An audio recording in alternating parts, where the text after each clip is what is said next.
Kera habaye umugabo akitwa Maguru ya Sarwaya, akaba umuhigi mu ishyamba rya Manyinya na Maganya. Maguru wo yahigaga imbogo n'insibika mu ishyamba rya Manyinya na Maganya. Umunsi umwe aza kujya guhiga mu ishyo ry'insibika, asanga aho insibika ziryamye maze ayica umurizo.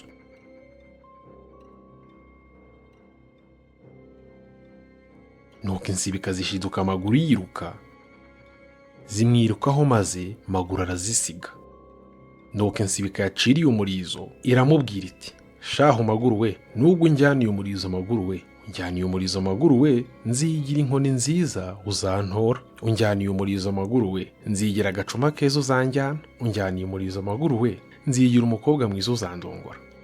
Nuko Maguru arataha abitekerereza nyina. Nyina akibyumva ati, uramenye mwana wanjye, ejo ntuzajye guhiga. Maguru bukeye afata imbwa ze arazizirika aragenda no muri rya shyamba rya Manyinya na Maganya. Agezeyo ahura n'agakoni keza, arakareba yibuka amagambo insibika yamubwiye. Yegeye imbere ahura n'agacuma keza, arakareba yibuka amagambo insibika yamubwiye. Maguru arikomereza muri rya shyamba. Yegeye imbere ahura n'umukobwa mwiza, aramureba yibuka amagambo insibika yamubwiye, ariko bimwanga mu nda. Aramurongora ati, ikiba kibe nzanywa umuti yewe Maguru ya Sarwaya.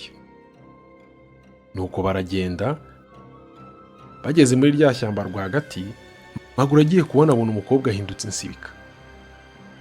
Maguru aribaza biramuyobera, ashya ubwoba biramuyobera. Nuko wa mukobwa aramubwira ati, sinakubwiye shahu Maguru we. Nuko Maguru muri ako kanya nibwo yahise yuriye igiti, ageze hejuru aca akababi, maze aragatuma karagenda no mu gatuza ka nyina. Nyina abibonye ati, umwana wanjye. Nibwo yahise arekura imbwa zose za Maguru ziragenda no muri rya shyamba rya Manyinya na Maganya, zifata insibika zose zirazica.